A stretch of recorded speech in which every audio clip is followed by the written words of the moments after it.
Here we're going to look at the Leave Insert Higher Level Project Maths 2013 Sample Paper 2 solutions. And in this video we're just going to look at question 8 and question 9. Both of these are on trigonometry.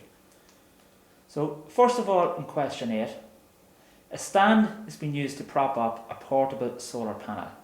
It consists of a support that is hinged to the panel near the top, an adjustable strap joining the panel to the support near the bottom. By adjusting the length of the strap, the angle between the panel and the ground can be changed. The dimensions are as follows.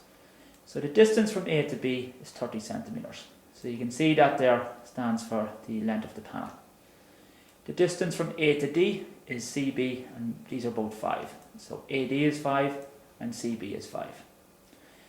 CF is 22, and that there is the length of the support or the stand, and that's 22. And we're also told that CF equals 4. So if we put all of these measurements into the diagram, you should get a diagram like this. Now in part A then, we're also told that the length, or find the length of the strap DE such that the angle alpha between the panel and the ground is now 60 degrees. So this angle alpha now is 60 degrees. Now if we put in the measurements, we now know that the distance from A to C in total is 25, and the distance from C to F in total is 22. So in the triangle ACF, we've got an angle and we've got two sides. And because we've got an angle and its corresponding side, we can use the sine rule. So we're going to use the sine rule to find this angle B. And if you're looking for an angle, we'll use the sine rule like this. So we're going to use the sine of A over A equals the sine of B over B. So here our angle A will be 60 degrees. The length of the side A then will be 22. The angle B is our unknown, and the length of the side B then is going to be 25. So we substitute them values in then. You get the sine of 60 degrees over 22 equals the sine of B over 25. Now if we want to get the sine of B on its own, we'll bring the 25 across and multiply. And if you put that into your calculator, the sine of B then should work out as 25 root 3 over 44. Now to find the angle B then, we'll get the inverse sine of 25 root 3 over 44, and that gives an angle of 79.775 degrees. So we now know the measure of the angle B. So if we know this angle and the angle B, we can then find the angle C. So the angle C then is going to be 180 degrees minus the sum of the other two angles. And if we work this out then, the measure of the angle C is 40.2245 degrees.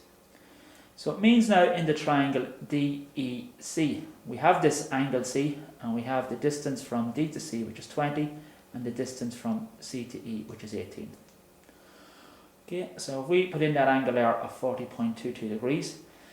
Now what we're looking to find out is the length of the strap, which is the distance from D to E. That's an unknown length. Now we have this angle here, and if we call that an angle A, this opposite side, then we can call that the side A. Then we can label this as a side B and this as a side C. And the cosine rule states A squared is B squared plus C squared minus 2BC cos of A. So if we substitute them values into the equation then, the distance from D to E squared then will be 20 squared plus 18 squared minus 2 times 20 by 18 times the cos of 40.2245 degrees. And again, if you just work all of that out in your calculator, the distance from D to E then works out as 13.2 centimeters. Part B then, we're asked to find the maximum possible value of alpha correct to the nearest degree. Now, this is your strap going from D to E, and if you pull on this strap, D is going to get closer and closer to E. But what's going to happen is that this stand here, eventually it's going to become perpendicular. It's going to become a vertical. Okay. Now what happens then, if you were to pull that any further, the panel will end up falling over. Okay. So the maximum value for alpha would occur when this stand or support here is vertical. Okay. So it gives an angle of 90 degrees here. So what we've just got here is a right angle triangle. This is the unknown angle alpha. This is your opposite, which is 22, and your hypotenuse, which is 25. So we can just use the sine of alpha equals the opposite over the hypotenuse. And if we then solve for alpha, which equals inverse sine then of 22 over 25, alpha works out as 62 degrees.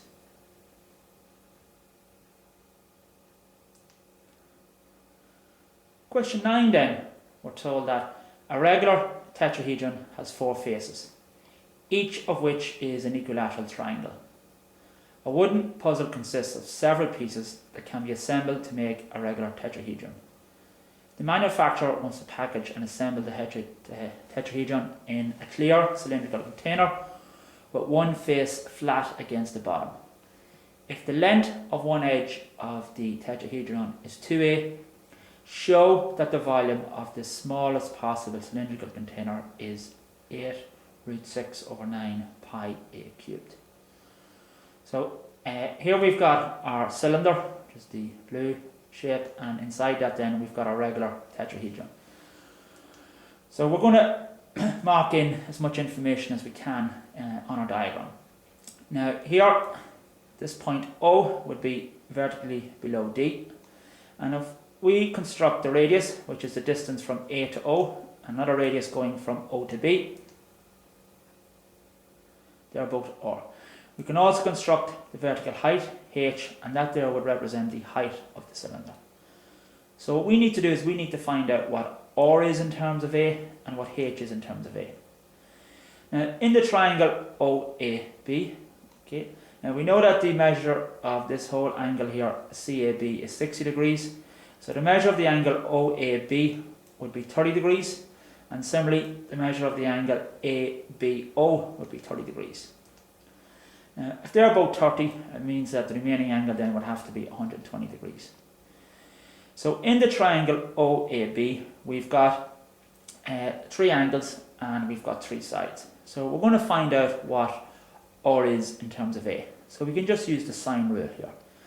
Now because we're looking to find out what the length of the side is, we're going to use the sine rule as A over the sine of A equals B all over the sine of B.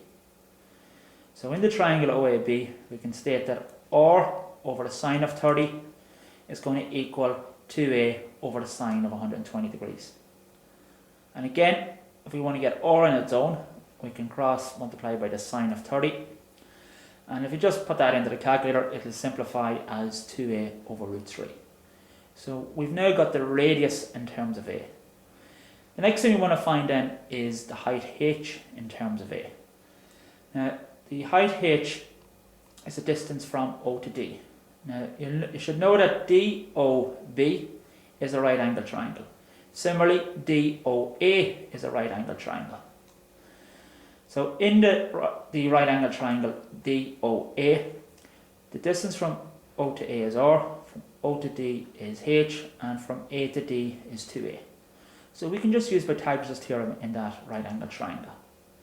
So here then, 2A to be squared would equal h squared plus r squared. Now we know though that r is 2A all over root 3. And if we square the 2A, then you get 4A squared equals h squared plus 2A over root 3 to be squared. So we're just going to try and find out what h squared is on its own. And once we've got h squared, we can then try and find h on its own. So h then works out as the root of 8A squared all over 3. So we've now got h in terms of A. So finally, the volume of a cylinder we know is pi r squared times h.